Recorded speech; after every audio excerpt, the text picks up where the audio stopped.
Você conhece o órgão sexual feminino? Sabe o que é a vulva?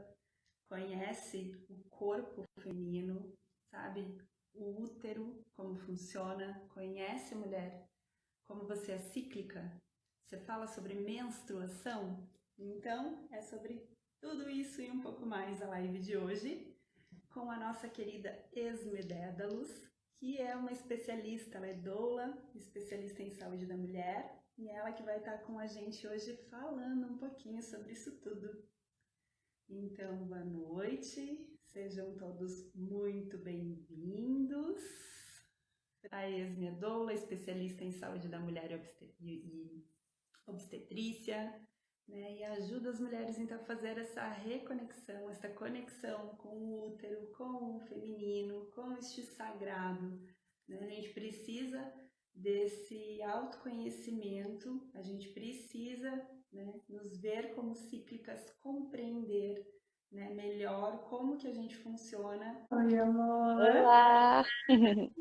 Ai, que Dá para me bom! escutar bem? Tá, pra mim tá bem bom. Gurias, quem tá aí fala, né, como é que tá o som, Porque porque eu para sei que mim às tá vezes dando eco. tá dando eco. Deixa eu baixar um Uhum. pouquinho. Às vezes é o meu aqui. E é bem isso, às vezes pra mim tá tudo certo, mas pra outra pessoa não tá. Ai, Esme, querida, graças por aceitar esse convite. Eu É que uma agradeço. e ouvir esse sotaque e ouvir tu falando com tanta propriedade sobre ginecologia natural, então, ai, graças por aceitar esse convite, estar aqui com a gente, né, trazendo um pouquinho disso tudo. Vou baixar mais um pouquinho e ver se o eco para. Para mim parou.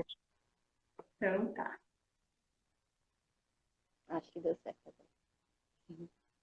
E aí, meu amor, fala um pouquinho de ti pra gente, como é que tu chegou nesse mundo da ginecologia Hum. natural? Então, a caminhada começou quando eu estava terminando minha faculdade de enfermagem e eu engravidei. E eu busquei apoio para parir normal e eu tive que mudar 8 vezes de obstetra para encontrar um obstetra que não quisesse me cortar, que não quisesse marcar minha cesárea, que não quisesse intervir no meu corpo, né? Então acabei optando pelo SUS, mas ficou ecoando esse não acolhimento do decorrer, né, do fluir normal dos ciclos femininos. E fiquei com aquilo na cabeça. Então, desde a minha faculdade, na minha especialização, eu já falei, da minha especialização, como é que a gente chama? Meu TCC, eu já falei sobre violência obstétrica, já falei sobre a questão das episiotomias, que era o que eu mais tinha pavor. E logo depois que eu pari minha filha, depois de um tempo, as crianças começaram a aparecer na minha vida, né? Então, as mulheres, minhas amigas, começaram a parir, a me chamar, e eu senti a necessidade de buscar mais conhecimento. Então, eu iniciei com os cursos de doula, né? E aí vi que queria aprofundar mais e busquei uma especialização em saúde da mulher e obstetrícia, né? E aí, quando eu tava. Só que sempre focada mais na obstetrícia, eu nem pensava muito em saúde da mulher. A saúde da mulher ela veio como um combo da minha especialização. E aí, quando eu tava terminando a especialização, eu fui morar no interior do Ceará, um interior chamado Itapipoca. E aí, semeando os 21 dias, né, que é uma prática do nosso movimento espiritual, eu cheguei numa comunidade onde as mulheres elas tinham uma casa de semente crioulas, né? E para quem não sabe, as sementes crioulas são as sementes que não são geneticamente modificadas, né? Então elas tinham esse trabalho, tem esse trabalho belíssimo, né, de resgate das sementes. Então faziam 7 anos que elas estavam livres das sementes do governo, né, que são sementes geneticamente modificadas. Então são sementes que quando plantadas o fruto não germina, então, elas precisam estar sempre comprando de novo a semente claro, existe todo um impacto ambiental aí. E eu fiquei encantada, assim, sabe? E elas faziam feira agroecológica uma vez por mês com o que plantavam na comunidade. Elas tinham essa casa de semente, tinha uma casa de bolo, que vendiam bolo para as escolas, moviam toda a economia da comunidade. Eu falei, eu quero estar aqui. Né? E comecei como uma educação em saúde, né? Então eram mulheres de todas as idades, tinham de 20 a 70 anos, e a gente falava sobre como que o nosso corpo funciona, como que a gente pode lidar com os ciclos femininos, como que a gente muitas vezes é mal compreendida, como a gente não tem muito conhecimento de várias partes do nosso corpo. E, claro, como eu desde sempre, desde os meus 17, sempre, mas desde os meus 17 anos eu estou nesse caminhada espiritual, que é a Nação Pachamama, que tem esse olhar muito vinculado com o feminino, com a terra, com o resgate de saberes ancestrais. Então, eu fui unindo esse meu conhecimento científico, traduzindo com um linguajar no qual as mulheres que não têm muito acesso ao conhecimento possam compreender, unindo aos saberes espirituais, né? E aí eu fiquei vendo que meu estilo era por ali, né? Que eu tinha muito prazer em repassar o conhecimento que me foi chegado, né? E traduzindo para as mais diversas linguagens, para os mais diversos grupos. E comecei a perceber que na América Latina estava tendo um movimento muito bacana da ginecologia natural, né? E comecei a estudar, comecei a agregar esses conhecimentos, mas percebi que o meu projeto não era a ginecologia natural, porque ele tem conhecimentos da Nação Pachamama, tem o conhecimento da minha caminhada científica, tem a minha experiência. Então, hoje em dia, é um projeto chamado Ginecologia Sagrada, né? Que é Uhum. essa união de todos os conhecimentos que chegaram a mim e que eu estou traduzindo aos mais diversos públicos, assim, né? O meu foco, assim, de trabalho são as mulheres em vulnerabilidade social, né? Então, eu estou como oficineira do Ponto de Cultura em Pelotas, né? Antes da pandemia, eu estava atuando no CRAS Areal, né? O CRAS, para quem não sabe, é o Centro de Referência e Assistência Social. Então, era um grupo bem interessante de mulheres dos bairros periféricos próximos ali do Areal. Só que com a pandemia, a gente teve que passar para o virtual, e aí não deu para contemplar elas, enfim. Mas, assim, eu sinto que eu quero chegar aí. Mas no meio do caminho, mulheres e encontros e histórias vão acontecendo e a gente vai trocando experiência, né? Mas, assim, essa foi resumidamente, bem resumidamente, a Ah, minha caminhada de como que surgiu esse projeto, né? ai, que lindo, amor, que lindo. Então, fala aí um pouquinho pra gente o que que é essa ginecologia sagrada, né? Porque a gente está muito acostumado a qualquer coisa ir para o médico. Então, como é que a Isso. gente vai trazendo um pouco disso para quem nunca ouviu falar? E como é que a gente começa esse processo de autoconhecimento do nosso corpo? Assim, eu sinto que uma coisa que a gente tem que compreender é que nós mulheres, a gente busca muita igualdade, né? Mas a gente tem que entender que a igualdade é social, mas física e energeticamente a gente tem que reconhecer que somos diferentes dos homens, sabe? Mas que tem algo que é comum entre os dois, que é o feminino e o masculino, né? A gente esqueceu de experimentar e reconhecer essas energias dentro da gente, né? Porque a gente vinculou muito ao gênero, o gênero mulher e o gênero homem. E muitas vezes na nossa sociedade o homem ele está como vamos dizer super empoderado e a mulher muitas vezes está passando que delícia esse rabo. E a mulher ela está passando por um processo agora, né, de maior reconhecimento, mas passamos muito tempo silenciadas e caladas. Mas é muito importante que a gente volte a comungar com a energia feminina, tanto as mulheres quanto os homens. E eu sinto que as mulheres têm um papel mais importante porque somos as iniciadoras da vida, né? Todos os homens e todas as mulheres passaram por uma mulher para estar nessa vida. Então somos iniciadoras por natureza, né? E quando a gente inicia um ser humano, ainda que eu opte por não ser mãe, a gente é como um referencial na sociedade, sabe? E uma mulher que faz esse casamento sagrado da energia feminina com a energia. Olá, Lúcia, boa noite, seja bem-vinda. Então, a mulher que faz esse casamento sagrado dessas energias dentro de si, ela se torna um exemplo, sabe? E aí a gente deixa de, vamos dizer assim, a gente não precisa ensinar em palavras. A nossa atitude perante a vida, o nosso jeito de caminhar, o nosso jeito de nos portar frente às dificuldades, aos problemáticas que nos aparecem, elas inspiram, né? Então, eu sinto que a mulher em si tem essa responsabilidade de compreender a energia feminina que está como muito viva dentro de si, né? E eu sinto que o primeiro passo é compreender essa, como tu falou, que somos cíclicas. Mas, assim, a gente está numa época, somente agora na pandemia, assim, né, que as coisas elas se tornaram meio mercantilizadas, assim, sabe? O sagrado também está meio vendido, né, assim. Então a gente fala, somos cíclicas, e isso se torna meio comum, mas a gente, o que seria essa ciclicidade, né? E eu sinto assim que tudo passa, não é que tudo passa, mas assim, o mais óbvio está no nosso físico, né? Então, o ser humano, todas as suas glândulas, elas tendem a ter um padrão linear de produção hormonal. Né? Então, o exemplo maior é a tireoide, que é a mais conhecida. Quando a tireoide está produzindo mais hormônio ou menos hormônio, é o hipo ou o hipertireoidismo. E a mulher é a única que possui uma glândula do corpo que, para que ela esteja saudável, ela precisa ter uma mudança hormonal e essa mudança é cíclica. Né? Então, fisicamente, somos cíclicas nesse sentido. Os nossos ovários produzem por um período estrógeno, depois por outro período progesterona, e isso existe um alto e um baixo, e é cíclico. Experimentamos esse ciclar todos os meses, né?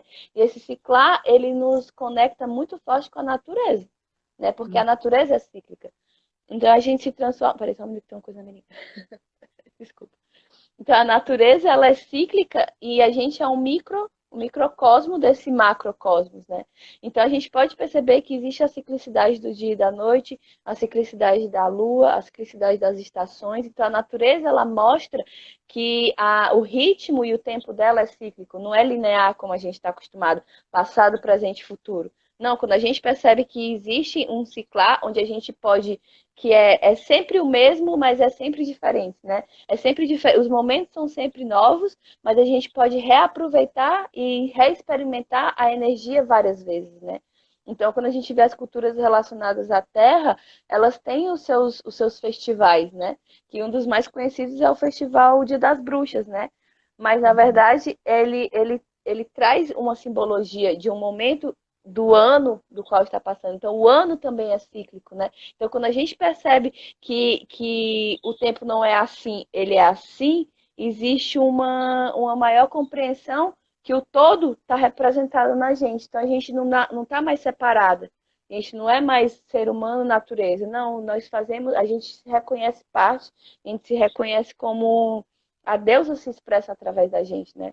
A gente não precisa mais de um intermediador entre eu e o divino. Eu não preciso de um monge, de um padre, eu não estou criticando nenhuma religião, mas isso traz uma compreensão de que eu não preciso de um intermédio para reconhecer que o divino, que a deusa, se manifesta através de mim.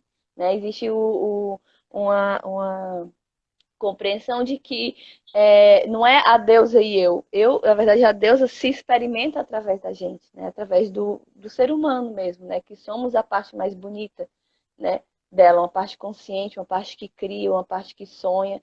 Então, eu sinto que é muito importante a gente voltar a amar a nossa ciclicidade, sabe? Me dói muito perceber que mulheres que optam por não menstruar porque é ruim, porque é doloroso, porque eu não gosto, porque, enfim. E muitas vezes isso traz uma ignorância muito grande, sabe? Porque eu não condeno, porque nossa cultura e nossa criação não nos favorece a amar e reverenciar a nossa ciclicidade, né? Uhum. Mas é muito importante compreender que quando eu opto por deixar de ser cíclica, eu causo um rompimento com a minha natureza feminina, né? A gente energeticamente se transforma em um ser masculino, porque é o homem que tem o mesmo padrão hormonal durante todo o mês. E é isso que o anticoncepcional e esses métodos hormonais causam no nosso corpo. Uma linearidade, né? A gente não cicla mais, a gente para bem aqui, a gente para antes da ovulação, a gente só tem, e o que eu menstruo não é menstruação, é um sangramento por privação hormonal.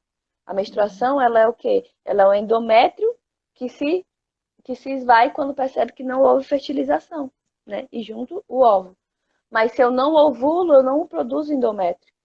Então, o que eu sangro não é o sangue, não é menstruação, é uma privação hormonal. Então, eu estou, sim, negando uma coisa que é fisiológica. Ah, mas minha menstruação dói, eu fico doente. Então, o teu corpo está te chamando a atenção para algo que está errado. Quando eu opto por mascarar através de um anticoncepcional uma chamada de atenção que o meu corpo está querendo me trazer, consciência e me mostrar que algo não vai bem, eu vou só deixar para depois, né? E aí eu chego no fim da minha vida, ou eu chego no período muito importante, que é o climatério, que é o plenilúnio, também conhecido como menopausa, que é uma iniciação muito potente na vida da mulher, onde ela se volta totalmente para dentro de si e rever, né? Rever o que durante toda a vida ela botou debaixo do tapete. E aí, imagina uma vida toda inconsciente do poder feminino. Chega esse momento, explode. Explode em calor, explode em sono, explode em crises emocionais, explode em incômodos que a mulher não consegue lidar. E aí o que a gente vê? Uma vida inteira evitando ser cíclica para no fim da vida ter uma terapia de recomposição hormonal querendo resgatar o que tu negou a tua vida inteira, né? E uma das maiores consumidoras de tarja preta são as mulheres em idade do plenilúnio, né? Então é algo assim que a gente precisa realmente rever, conversar, falar sobre, né? Por isso, quando tu me convidou, eu disse sim, com certeza, porque realmente a gente precisa voltar a falar sobre isso, que isso não volte a ser, não se torne um tabu, ou que a gente precise. Uma pergunta, Yasmin. A progesterona baixa. Então, assim, primeiro a gente tem que entender por que essa progesterona está baixa. O que seria a progesterona num ciclo menstrual? A gente, antes da ovulação, a gente tem um aumento do estrógeno. Quando o estrógeno chega no seu pico, e outros hormônios envolvidos, que é o LH e o FSH, que é da cabeça, né? Enfim, mas pensando só no ovário, quando o estrógeno chega em seu pico, existe a eclosão do óvulo, que é a ovulação conhecida. Só que o óvulo, ele fica dentro de uma capinha. Então, ele sai, entra na trompa e fica como um revestimento. E esse revestimento é responsável pela produção da progesterona. Então, a progesterona é progestação, é o hormônio que vai fazer com que com o embrião se fixe, se mantenha ali até a produção da placenta, que é a que vai começar a nutrir esse embrião. Então, é esse o nomezinho mesmo, é progestação. Então, se eu tenho minha progesterona baixa, provavelmente não é baixa, ela deve não existir porque não está ocorrendo a ovulação. Porque se uma mulher não ovula, ela não produz corpo lúteo e ela não está produzindo a progesterona. Entende? Então, aí tem que entender, tanto fisiologicamente quanto energeticamente, o que está impedindo essa ovulação. Né? O que o meu corpo não tem o calor suficiente, não tem energia suficiente para fazer com que ecloda esse óvulo, né? A medicina chinesa, assim, eu estou aprendendo muito dela, assim, sabe? Porque ela trata bem essa questão energética e as questões dos calores, que é porque, assim, não é o calor que a gente está acostumado, né? É um calor energético, né? Então a gente tem que ter muito cuidado quando a gente vai para situações onde a gente cria frio no nosso sistema. Porque a medicina acredita que a medicina chinesa, quando existem órgãos que regulam, que influenciam a menstruação. Que não é como na nossa medicina que a gente vai no ginecologista e ele só vê útero, ovário, vagina e pronto, acabou aí. Não. Existem outros órgãos e outros sistemas que influenciam, né? Existe o fígado, existe o baço pâncreas e existe o rim. Então, o rim é o responsável por aquecer esse ninho, né? Por deixar quentinho para que ele possa criar uma casinha para um possível bebê que possa se formar. Mas se eu tenho um choque emocional, se eu tenho um trauma muito forte, isso causa como um espasmo, assim, e causa frio. Porque o metal, que é o elemento formado nessas situações, ele é frio. Então, quando eu tenho frio no meu rim, não esquenta o meu ninho. Então, ele não tem força nem para ovular e nem para menstruar. Né? Então, as situações de medo, as situações de choque emocional, andar de pés descalços, porque no dedão do nosso pé existe um meridiano que vai direto para o nosso rim. Então, quando a nossa avó diz, menina, não anda de pé descalço que tu vai esfriar o teu útero, é real. Né? Então, a medicina chinesa ela traz o porquê disso, né? E realmente esfria. Né? Então, quando a gente está menstruado, ou quando a gente está É como se a gente estivesse num pós-parto. A gente está num momento mais um momento mais receptivo e é um momento onde as energias mais entram através da gente. Então, menstruada, eu tenho que ter o mesmo cuidado como se eu estivesse no pós-parto. Eu não posso estar andando de blusinha de fora, pegando vento no meu rim ou vento no meu útero. Né? Eu tenho que esquentar essa área. Se eu for sair e entrar em contato com muita gente, eu tenho que fazer uma proteção, pode ser física, para quem é reikiana, pode fazer o primeiro símbolo ali no útero, intencionando a proteção, ou podemos fazer uma faixa ou um cinto, né, que cele mesmo essa nossa esse nosso baixo ventre, né? A gente tem que se manter quente, manter nossas comidas mais quentinhas o possível para manter a energia, né, que está ali bem interiorizada e bem baixa, porque está menstruando, né? Então, alguém mandou alguma coisa que eu não vi, cara. Ela colocou aqui. Antigamente existia o respeito a todas essas coisas, realmente, né? Porque esse saber, eu não tô criando nada, eu não tô falando nada novo, né? A gente só tá revalidando um saber que já existia. Porque se tá tão, as coisas estão tão superficiais, eu acho que sinto que a gente tem esse dever de resgatar e repassar. Porque a gente é a geração que vai fazer com que esse saber permaneça vivo. Se a gente não reconhece, não valoriza e não passa, porque também não adianta eu estar cheia de conhecimentos e ficar só para mim, usando só em mim. Não vai adiantar, eu vou morrer e vai acabar em mim, né? Então a gente tem essa função nessa era que a gente está de realmente, como que eu posso dizer, resgatar, valorizar e ressignificar. Porque muita coisa também estava muito relacionada ao antigo, né? Então, eu estou menstruada, eu não posso lavar minha cabeça. Será que não é o lavar a cabeça ou é porque o banho pode trazer o frio para dentro do meu corpo? Então, se eu vou lavar minha cabeça, eu vou lavar com água quente, eu vou lavar em um momento onde eu posso me esquentar, né? Então, existe como a gente pegar o que a gente achava que era ignorância, o que era mito, e compreender que existe uma sabedoria aí, e ressignificar no sentido de agora sabemos o porquê. Antes a gente não sabia o porquê e a gente achava que é viagem da minha avó. E agora a gente sabe que não é viagem da nossa avó, né? É realmente um saber que precisa ser reconhecido, precisa ser passado, sabe? Aonde eu vou, eu busco, tem parteira, tem curandeira, porque eu quero tentar achar essas mulheres, sabe? Tentar resgatar muitos saberes que tá ali, né? A Sim. obstetrícia toda, ela não surgiu dos obstetras, eles foram até as parteiras, foram ver as manobras que elas faziam, viam as dificuldades que elas encontravam. E aí eles foram dando os seus nomes. Manobra de não sei quem. Não foi ele que inventou, ele viu a parteira fazendo.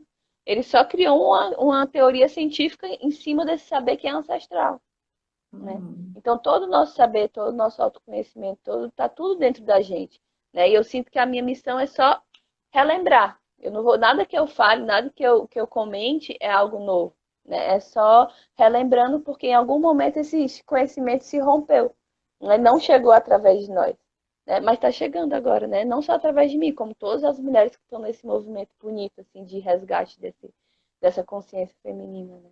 Que lindo, amor, que lindo. Deixa eu te pedir, Yasmin, muitas mulheres chegam justamente com essa questão da menstruação, né? E porque sentem muita cólica, porque sentem muita dor, e muitas não tiveram esse conhecimento, né? Desde a menarca, né? Da primeira menstruação, simplesmente ficaram menstruadas e, ó, pega, coloca isso, então nunca tiveram esse contato. Como fazer essa ressignificação? E que dica tu dá para a gente fazer esse cuidado, né, com a TPM, com as cólicas menstruais? Como que a gente vai ressignificando É, isso? aham. É assim, eu sinto que a gente passa todas as iniciações importantes da mulher, que eu sinto que é a primeira menstruação, primeira relação sexual, a gestação, o parto e o fim, a última menstruação, elas não, a gente não tem essa compreensão energética e ritualística da importância desse momento, né? Então, realmente, a gente chega no primeiro menstruação totalmente ignorante. Eu fui uma que menstruei durante 1 ou 2 anos e minha mãe não sabia, não sabia. Eu não contei para ela. E a ginecologista me olhou e falou: essa criança. É porque eu menstruei com 8 anos, né? Foi muito precoce. Então foram fazer raio-x, eu virei um estudo de caso, né? Porque eu não ia crescer, porque queriam me dar anticoncepcional, porque, enfim, passei por um grande perrengue. E escondi por muito tempo. E hoje em dia, pensando, eu percebo que. E eu vejo minha filha, né? Que me vê falando, que me vê tendo uma boa relação com a minha menstruação, vê eu plantando a minha lua, vê eu tirando meu coletor, limpando meu coletor, colocando meu coletor de novo. Então ela tem essa curiosidade de ver que não é algo ruim. E ela fica querendo saber quando ela vai menstruar. Se os peitinhos dela já estão. Ela tem 6 anos. Mãe, meus peitinhos já estão crescendo, eu já estou criando pelinho, porque ela sabe que esses são os primeiros sinais de que vai chegar. Né? Então a gente realmente não está preparado. E é muito interessante porque a primeira iniciação é uma. Ou a primeira menstruação é uma iniciação porque é quando nos tornamos cíclicas. Né? Saímos de um espaço linear e começamos a ciclar, né? E aí, quando a gente inicia essa primeira menstruação, não temos nenhum conhecimento e o paradigma da higiene menstrual da nossa sociedade, ele é responsável pelo grande distanciamento. Porque o que, que a gente tem como opção? Se eu sinto dor, remédio, ou seja, torna inconsciente esse sintoma importantíssimo, porque a cólica ela pode dizer muitas coisas. Ela pode dizer, tá tão inconsciente a tua relação com o teu útero que ele tá te chamando a atenção. Me olha, me reconhece, me valoriza, me limpa, me honra e começa a criar e sentir a vida através de mim, né? Não através da mente. Pode ser um sintoma. Pode ser porque tu tá cheio, teu fígado tá sobrecarregado, tem uma síndrome hepática, tá cheio de coágulo e ele precisa se contrair bastante para conseguir expulsar esse coágulo ou esse muco que tá ali. Que muitas vezes não é expelido completamente, que vai se acumular e pode transformar no mio, enfim, né? Então, a gente só pode saber realmente a causa dessa cólica através da característica da nossa menstruação, que é chamado como autodiagnóstico menstrual. Mas o que a gente tem como opção para coletar nosso sangue menstrual? Absorventes, absorventes químicos, né? Então, o absorvente químico, o que ele faz? Ele altera completamente o aspecto do nosso sangue menstrual. E o que a gente faz com o absorvente? A gente joga no lixo. Então, a gente, além de alterar completamente o aspecto do que é vida, né?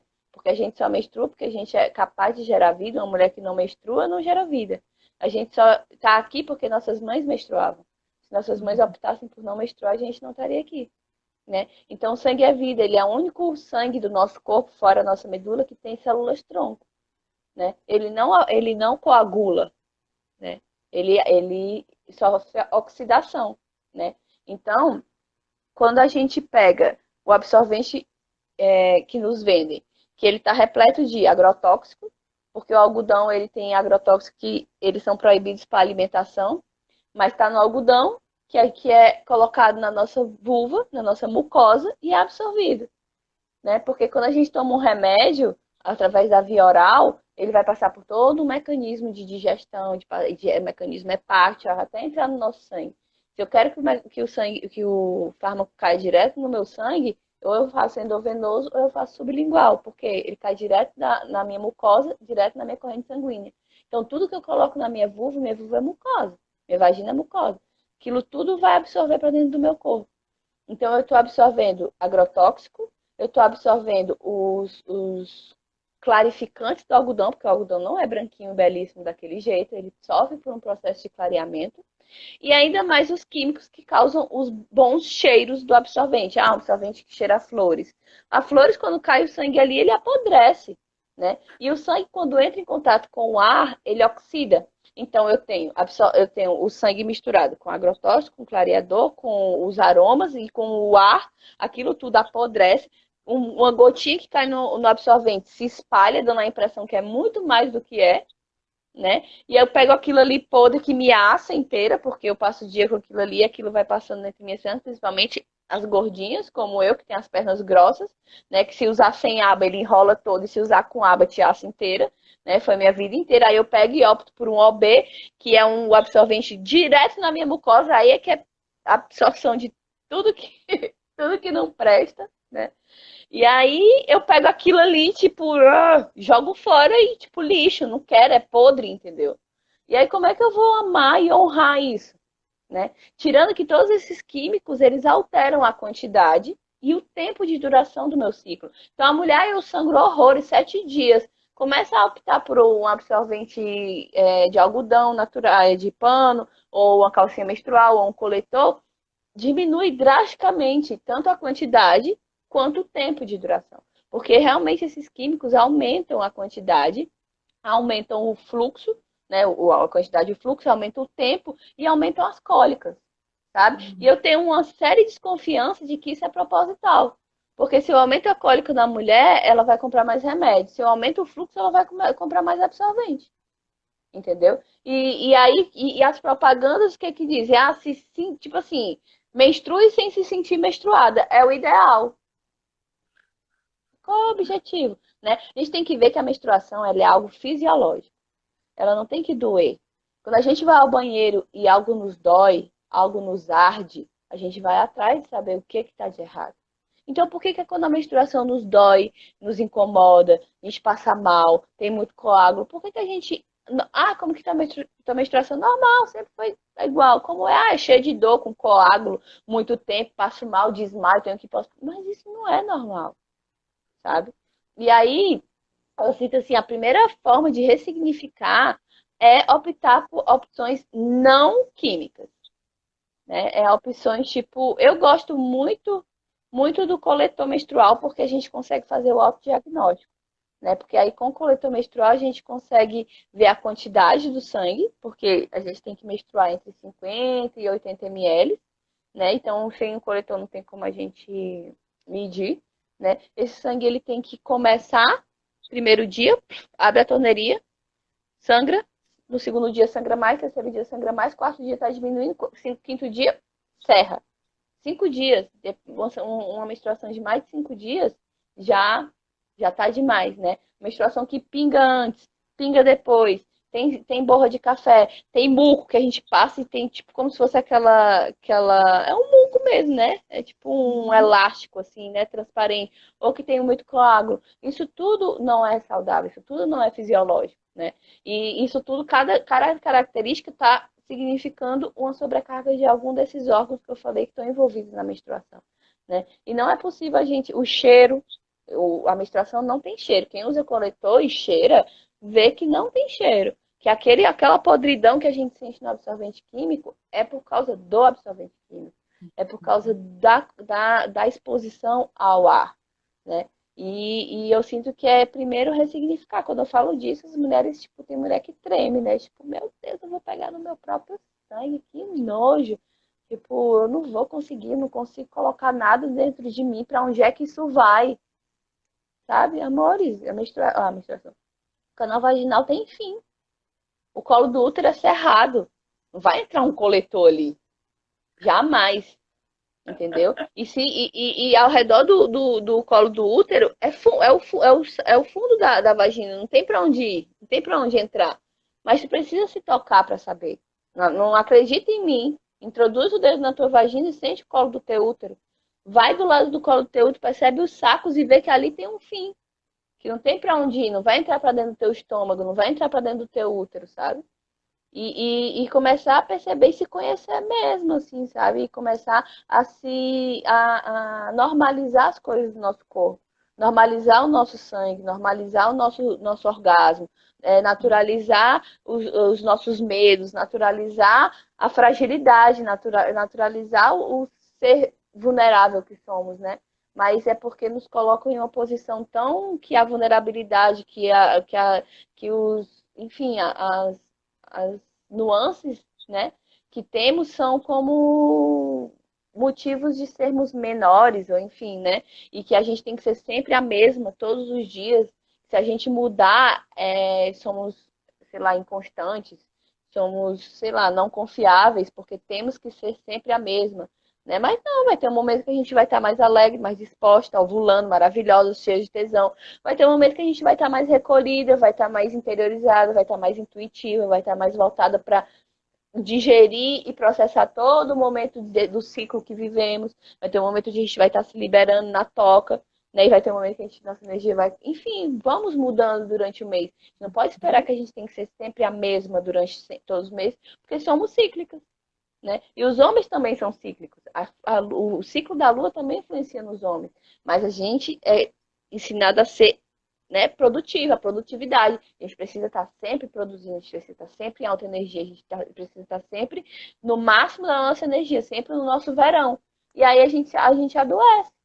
A gente entra no processo depressivo, no processo de ansiedade, no processo de pânico, porque, cara, não tem descanso. E para a gente poder produzir e sermos, enfim, úteis, a gente precisa descansar. Jesus nos mostra isso, né? Deus, sei lá. No sétimo dia ele descansou, né? Precisa o descanso para poder o descanso e da celebração. Sempre que a gente encerrar um ciclo importante, que a gente conquistou algo, celebrar, né? E não iniciar já o próximo, agora eu finalizei o próximo. Não, calma, relaxa, desfruta, celebra, descansa, para aí começar de novo, né? Mas não é isso que nos ensinam, né? Nos ensinam a acumular conhecimento, nos ensinam a ser produtiva, a progredir, a um título mais, um emprego a mais, dinheiro a mais e parece que a vida é só essa função, né? Gerar grana, pagar conta, gerar grana, pagar conta. E enquanto no meio disso tem família, tem, enfim, é que a gente vai lidando e aí a gente esquece de si. Né? Uma das coisas que tu falou, Esme, que é um grande tabu, né? Se tocar. Se tocar. Como é que, né? Como é que a mulher vai se tocar? Como é que ela vai se olhar? Então, tem muita mulher que ainda tem isso como se fosse algo sujo ou vinculado à pornografia. Eu não sei nem o que passa pela cabeça de algumas mulheres, né? Mas muito vinculado a ser algo, não sei, impuro, né? Então, fazer esse processo de se tocar acho que é muito importante, né? Fala um pouquinho pra gente, Esme. É que desde pequenininha, quando a gente vai nos explorar, a primeira coisa que a mãe faz é bater na mão e dizer, não pega aí, não pode, né? Tira a mão daí. Enfim, e aí a gente vai criando como fechar as pernas, né? Então, como que eu vou fechar a perna se a mulher compreende, absorve, é, é penetrada pela vida através da vagina e processa isso em seu útero. Nosso útero é nosso segundo coração, né? Então, se eu estou na frente de uma cachoeira, eu não fico olhando para a cachoeira pensando, uau, como ela é linda, como ela é grande, como ela verte água. Não, abro minhas pernas e sinto a energia da cachoeira. E aí a gente vai entender o que é uma cachoeira. Ao invés da gente estar desde aqui, né? O homem, ele absorve a vida e os conhecimentos através do olho e processa através da mente. A mulher, ela recebe através da vagina e processa seu útero. Por isso somos intuitivas, por isso somos sensíveis, né? Por isso temos a mulher, intuição de mulher, né? É certeira. Porque realmente a gente compreende a vida de um aspecto mais sutil, né? E mais intuitivo mesmo. Então, quando nos ensinam a fechar as pernas, né, a gente deixa de absorver esse conhecimento sutil e intuitivo, né? E aí, como que eu vou me tocar se eu estou totalmente fechada? Né? Então, eu acho que a primeira coisa é perceber que abrir as pernas para receber a vida e as informações através daí. Toda mulher é intuitiva, toda mulher fala, eu pensei, é uma situação que no fim deu errado, e fala, mas naquele momento eu bem que pensei que podia, né? Sempre tem, mas não. A racionalidade vem e te bota por outro caminho, né? Então eu sinto que primeiro é experimentar realmente sentir a vida através do útero, através da vagina, e depois perceber que o nosso corpo, a nossa pele é o nosso órgão mais extenso e mais sensorial e sensível do nosso corpo, né? E a gente pode redescobrir a nossa sexualidade, né? Justo o pornô genitalizou demais a nossa sexualidade. Então parece que a gente só consegue experimentar o poder da nossa sexualidade através do toque vaginal. Ah, mas eu não consigo me tocar. Então não começa por aí, né? Começa a se amar de outra forma, a criar momentos como se tu fosse o teu amante, teu namorado. A gente dedica tanta energia às nossas relações, por que a gente não dedica a energia a nos nutrir, nos altamar, né? E pode ser pequenos momentos. Vou tomar um banho, eu não vou tomar banho de luz acesa, eu desligo a luz, eu acendo umas velas, eu ponho uma água quente, uma musiquinha, um incenso e me toco no banho. Né? E não precisa ser toque genital, eu vou tocando áreas que eu esqueço, áreas atrás das minhas orelhas. entre os meus braços, aqui ao longo do meu corpo, por trás dos meus joelhos, são áreas erógenas e sensíveis que vão despertando ao prazer de ser quem somos, né? Que a sexualidade ela não precisa ser experimentada só através do ato sexual, né? Da união de dois corpos. Que a sexualidade não precisa ser o toque exclusivo. É importante? É. Mas antes de chegar ali, existe todo um caminho a ser percebido, né? Que a sexualidade sagrada, ela é cotidiana. Que a gente tem que voltar a sentir prazer e desfrutar da delícia de ser quem somos e de viver o que vivemos através dos nossos sentidos, né? Que eu vejo uma coisa e me excite, mas não me excitar no sentido de tesão, mas que isso me traga energia, né? Que eu desfrute principalmente do paladar, né? Que é tão delicioso e que eu perceba que quão gostoso é desfrutar da alimentação, de um cheiro, de uma música, e perceber que os nossos sentidos eles vão nos conduzindo a um prazer e uma sensorialidade que muitas vezes o cotidiano faz com que a gente não valorize, né? A gente automatiza muitas coisas, a gente cria como um padrão mesmo, por muitas coisas que são mágicas, né? Então, perceber os milagres no nosso, voltar a perceber os milagres do cotidiano. Porque a nossa visão, ela tá como suja, tá embaçada, né? Cheia de obrigações, cheia de responsabilidades, cheia de do tenho que fazer, tenho que, enfim, dos tenho que, né? E aí, quando a gente tira isso e começa a perceber a cada dia que o dia está repleto de possibilidades de gozo, genitais ou não, a gente volta a desfrutar do prazer. Então não adianta eu buscar o prazer no meu genital se eu não tenho prazer na vida. Não adianta eu buscar um orgasmo se eu não consigo gozar com o simples fato de existir, né? Então que a gente volte a desfrutar primeiro, ou que seja o caminho com. Que a internet está. Que a gente volte a. Ou pode ser o caminho contrário também, que através da minha excitação sexual, que eu não chegue ao orgasmo, mas que eu me excite e eleve minha energia, para aí eu estar sensível e desfrutar desse cotidiano mágico, né? Então eu sinto que a gente não pode reduzir a sexualidade a momentos de masturbação e de gozo. Eles são importantes, mas eles não se resumem a isso, né? Ou que seja com um companheiro, que eu não busque a sensorialidade e o gozo no meu parceiro só quando a gente une nossos corpos, né? Que a nossa relação seja prazerosa, que o fato de estarmos caminhando juntos, produzindo sonhos, compartilhando o cotidiano seja também prazeroso, porque se não existir prazer aí, não adianta a gente buscar achar que a cama é a solução para tudo. Não, a cama ela é a consequência de toda essa construção. Quanto mais estiver firme, solidificado, unido.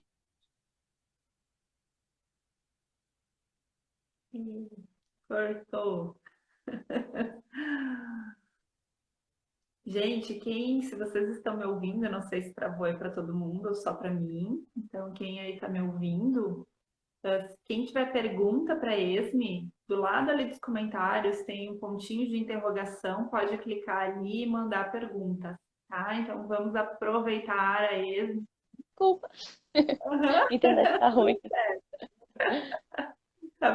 Eu disse, eu não sei se travou para todo mundo ou se foi só para mim, então continuei falando, né? Eu disse, quem tiver alguma pergunta, manda ali no pontinho de interrogação e vamos aproveitar a Esme, gente, né? Todo esse conhecimento.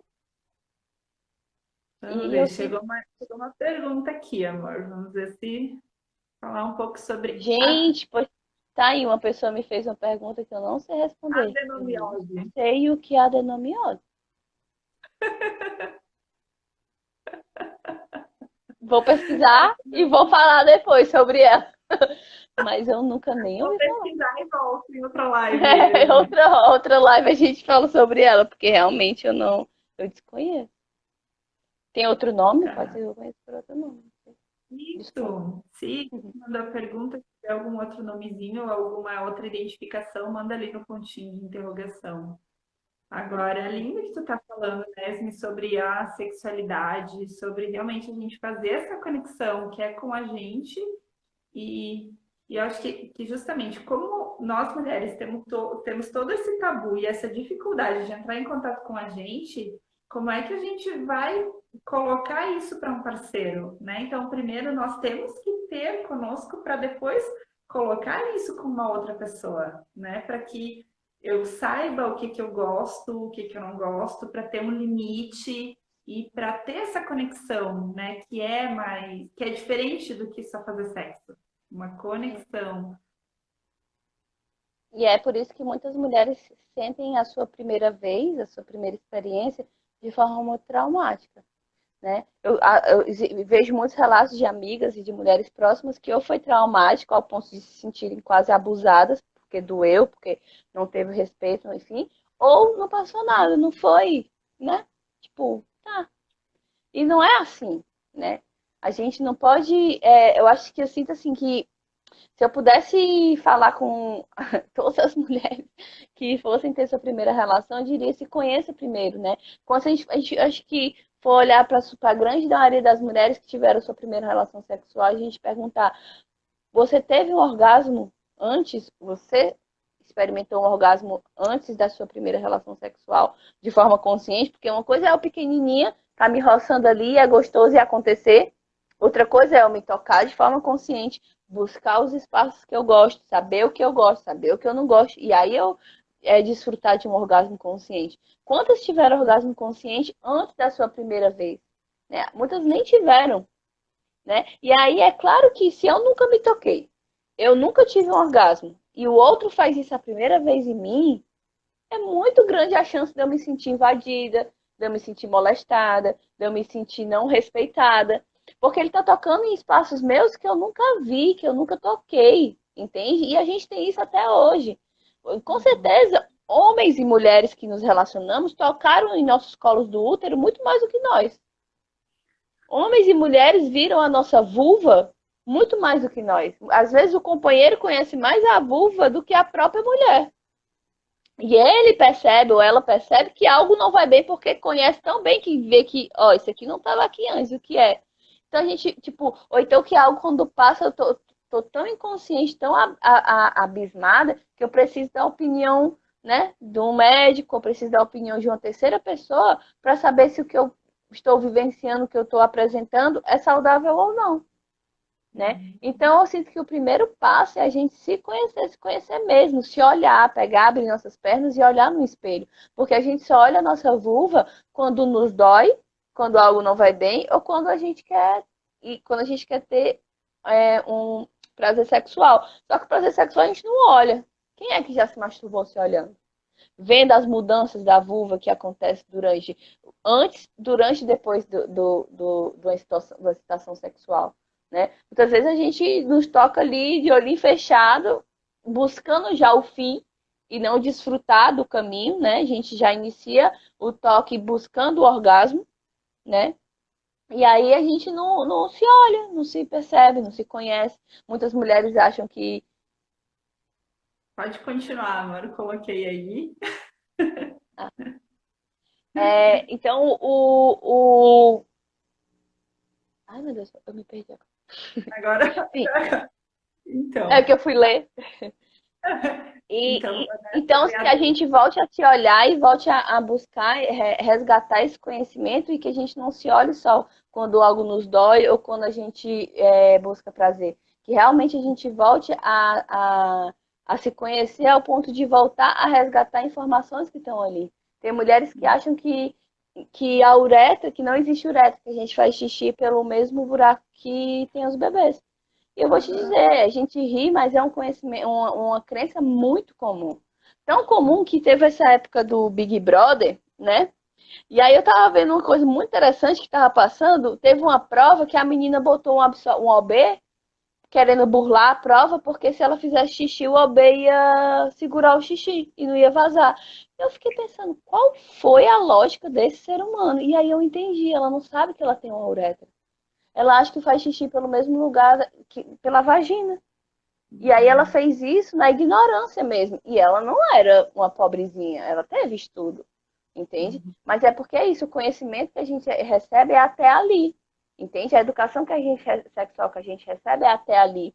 sabe? Não, ninguém ensina como que a gente sabe dessa ciclicidade hormonal, mas a gente não sabe qual é o impacto energético, emocional e mental que tem no nosso corpo.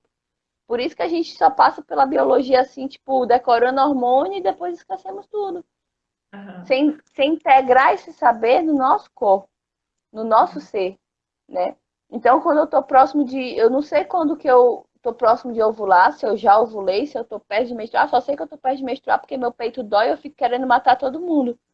Isso não é saudável, entende? Aí, ainda mais tem todo esse estereótipo da TPM, que a TPM é o tempo da mulher matar o outro, né? Não é. A gente tá querendo matar o outro porque a gente não tá se respeitando, não tá respeitando o momento de recolhimento, né? A TPM, que é o período pré-menstrual, ele relaciona-se com o outono. E o outono o que que faz? Se libera, solta as folhas, reconhece tudo que veio antes e vai se liberando do que não serve mais, para se preparar para um período de maior recolhimento que é o inverno, que é a menstruação. Só que o que a gente está fazendo no nosso outono? A gente está produzindo, a gente está agilizando, a gente está trabalhando, a gente está a milhão. Só que a gente está num momento super sensível onde a energia está começando a entrar. E eu estou tendo que lidar com. E é claro que eu vou me irritar, porque eu não era para tu estar fazendo isso, não era para tu estar, né, sei lá, socializando, resolvendo, mediando. Não, era o tempo de tu estar entrando, tempo de tu estar digerindo, né? Então, eu sinto que existe muito esse desrespeito em relação ao nosso ciclo, e quando a gente obtém os conhecimentos científicos, a gente não integra esse conhecimento no nosso corpo, porque a gente não compreende a importância dele. Uma parte porque realmente a gente não entende que existe esse impacto no nosso, na nossa energia, no nosso mental, no nosso emocional, em tudo, e outra parte porque tem parte de mulheres que não ciclam. Né? Existem mulheres que optam pelo uso do anticoncepcional e não tem como integrar esse saber no corpo porque esse saber não existe. Né? Ele está silenciado pelo anticoncepcional. Né? Então, eu sinto que é muito importante assim, a gente voltar a valorizar, né, esse ciclar, né? Voltar a valorizar a fisiologia, perceber que a fisiologia não dói, se dói, ela é uma chamada de atenção, ela é um sintoma, né? Que as dores, os coágulos, os sangramentos excessivos, os não sangramentos, as não ovulações, tudo isso o teu corpo está querendo te mostrar. Não só a parte ginecológica é que eu tenho mais conhecimento, mas de tudo, se me dói a cabeça, se eu tenho uma gastrite, se eu tenho uma prisão de ventre, tudo isso está relacionado ao teu corpo, o nosso corpo se comunica conosco, mas a gente esqueceu. A nossa sociedade, ela silencia. Se algo não vai bem, não busca aprofundar e entender a origem disso. É mais fácil eu silenciar. Então, se minha cabeça me dói, eu tomo um remédio para silenciar essa dor. Se meu coração dói e eu sofro, eu não vou absorver e entrar no meu luto e vivenciar meu sofrimento. Não, eu vou querer fugir disso, né? Na primeira, eu tô sofrendo. Não, então vamos sair dessa, vamos superar. Não, não tem que superar. Vai superar depois, no momento certo, mas tem que vivenciar o processo emocional que o teu corpo está te convidando a viver, sabe? É muito interessante que a medicina chinesa, ela diz que porque cada órgão, ele tem um sentimento, né? Envolvido, relacionado. E o do pulmão é a tristeza, então ele não vê a tristeza como algo ruim. A tristeza, ela é um convite a interiorizar. Por isso que é tão ruim a gente sentir tristeza. A gente está muito mais acostumado a gente lidar muito melhor com a raiva. Porque a raiva eu vou lá, explodo e, tipo, daqui a pouco eu tô super bem. Ah, não passou nada. Né? E a tristeza não, a tristeza ela fica ali. Ela fica ali, porque ela não é. A raiva a gente vivencia e, né, e se empodera dela e bota pra frente. A tristeza não, a gente quer fugir da tristeza. Por quê? Porque a tristeza nos coloca pra dentro. Nos coloca num momento de recolhimento, num momento de reflexão, num momento de interiorização. E parar, refletir, interiorizar, não é algo que a nossa sociedade nos estimula a fazer. Né? Não é algo produtivo. Então a gente tem que ver que a nossa vida é pautada em produtividade. E tudo que é contra essa produtividade não é bem visto, não é estimulado. Né? Então, assim, eu sinto que é um caminho mesmo de ressignificação de uma educação. Né? A gente foi educada de forma muito ruim. E que a gente precisa tomar consciência para que a próxima geração não venha com essa educação. Né? Amor, veio aqui uma explicação, então, sobre adenomiose, né? Ela colocou, então, que traduzindo, seria o útero fica sem rigidez, ele não segura o sangramento. Não sei se fica mais claro para ti, se tu você entende um pouco disso. Assim, eu nunca Não. vi essa doença especificamente, né? Essa patologia especificamente, mas assim, o que que eu penso, né? Um útero que não tem rigidez é um útero que não pulsa, ele tá flácido, né? Só que o útero, ele, assim, diferente a gente tem dois tipos de músculo, os músculos estriados e os músculos lisos. Os músculos estriados são os músculos que a gente tem consciência, que a gente consegue controlar, logo consegue fortalecer. Então, por exemplo, o nosso períneo, que é esse músculo de sustentação, que fica ali entre a vagina e o ânus, ele é um músculo estriado. É um músculo que eu posso contrair com a minha vontade. Eu posso fortalecer. Por sinal, é muito importante que fortaleçamos os nossos períneos. Tanto as mulheres que estão grávidas ou que vão ter os seus filhos, para evitar as lacerações, evitar enfim, possíveis roturas do períneo durante o período expulsivo do trabalho de parto, como também para evitar os prolapsos, prolapso de bexiga, que é quando a bexiga sai, prolapso de útero, quando o útero sai, porque não tem a sustentabilidade, ele sustenta todos os nossos órgãos internos, é muito peso, né? E quando a gente era índio, a gente vivia de cócoras, e essa posição de cócoras, ela fortalece o períneo. Só que a gente não tem, a gente não consegue mais nem ficar com os dois pés apoiados no chão, né? Então, a gente não tem mais fortalecimento do perímetro. É muito importante a gente ter consciência desse espaço e fortalecer através da nossa intenção.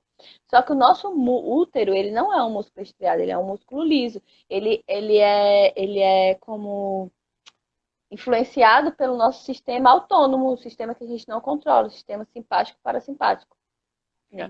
E aí, se ele não tem a tonicidade, se ele não tem a fortalecimento, ele não é que significa, tá? A gente não pode também pegar o sintoma como algo astrológico. Ah, eu tenho esse sintoma é porque eu sou assim. Não. Pode estar indicando que eu não posso dizer porque eu não conheço o histórico dessa mulher. Eu não sei como é que ela foi gestada, eu não sei como é que foi o parto dela, eu não sei como é que foi a infância dela, eu não sei como é que foi toda a conexão com a sua menstruação e o seu feminino, tudo isso influencia, né? Mas o útero que não tem tonicidade é um útero esquecido. É um útero que não pulsa, que não tem vida, né? Quando o útero está vivo, ele pulsa como o coração, né? Ele tem um pulsar, né? O útero, quando a gente tem um orgasmo, a gente tem as contrações dos nossos músculos vaginais e o nosso útero também contrai. E é muito interessante isso, porque eu aprendi isso na minha especialização com uma professora genial que eu tinha. E aí, quando a gente foi falar sobre câncer de colo do útero, ela falou que as mulheres que não gozam têm muito maior probabilidade de ter câncer de colo do útero. E eu fiquei, ué, por quê? É porque assim, ó, nosso colo do útero, ele dá pra ver? Dá, né? Quando fazem o Papa Nicolau, se a gente for tocar o colo do nosso útero, a gente vai ver assim como a ponta do nosso nariz, e no meio dele tem um furinho. Quando a gente faz o Papa Nicolau, ele pega um espéculo e ele pega as células de fora e depois ele pega como uma escovinha e pega as células de dentro. Só que entre o de fora e o de dentro existe o que a gente chama de JEC, que é a junção escamo-colunar, porque dentro as células são colunares e fora são escamosas. Ai, parou. Parou, voltou. Então, dentro as células. Tá me escutando? Não. Tá escutando? Foi? Então, dentro elas são colunares e fora escamosas. Só que existe como uma transição. É, tá travando. Deixa eu ver. Tá Foi? travando um pouquinho. Para e volta. Bem na hora que tu vai falar das células do meio, ele não quer que ele saiba. E aí existe essa área que tem como uma parte de transição entre uma e outra. Então, chama de JEC. Então, quando essas JEC, então, como elas são células de transição, geralmente o vírus do HPV, ele se instala aqui. Ainda está travando? Não, agora voltou. Parou de Então, travar. o vírus do HPV, ele tende a ficar nessa área. Quando a mulher se excita, toda a vagina, toda a vulva, todo o útero, ele se enche de sangue. Então, isso fica como é demasiado, fica inchado. E aí, essa junção, ela fica como exposta. Quando a mulher tem orgasmos, a contração vaginal e a contração do útero fazem com que esse sangue seja reabsorvido e não esse inchaço, esse edema, ele não exista mais. Mas se a mulher não goza, ele vai ficar aqui, e fica aqui, e fica aqui, expondo essa JEC. Ou seja, tem mais probabilidade de uma contaminação por HPV, Que entende? loucura. Então, Menina, o nosso quase. útero, então, o nosso útero ele tem essa tonicidade, ele tem essa vibração. Então, se ele está espaço, ele está paradinho, sem tônus, é um útero esquecido e é um útero que está refletindo todo esse frio, esse trauma, essas questões que a gente não consegue como digerir e a gente vive, tensiona e trava e a gente fica. Quando a gente está com medo, a gente não consegue reagir. Como é que a gente fica com medo? A gente fica assim, parada. É isso que acontece com o nosso útero. Ele está tão saturado de experiências traumáticas, de choque emocional, que ele está ali. Então ele precisa ser limpado, ele precisa ser visto, ele precisa ser reconhecido, ele precisa voltar a ter calor. Né? O calor faz com que derreta o metal, derreta essa coisa, esse choque emocional que está ali, deixando ele estático. Então ele está tão sem tonicidade que o sangramento, tipo, não, ele se tiver um bebê, tem que cerclar, tem que costurar o colo do útero, senão o bebê sai também. Porque ele não segura nada, né? Porque ele tá tão em choque que ele não segura mais nada, tá só como ali existindo, né? Então, assim, é algo a ser visto, a ser revisado, a ser, né, analisado, assim por cima. Ai, amor, já passamos de 1 hora.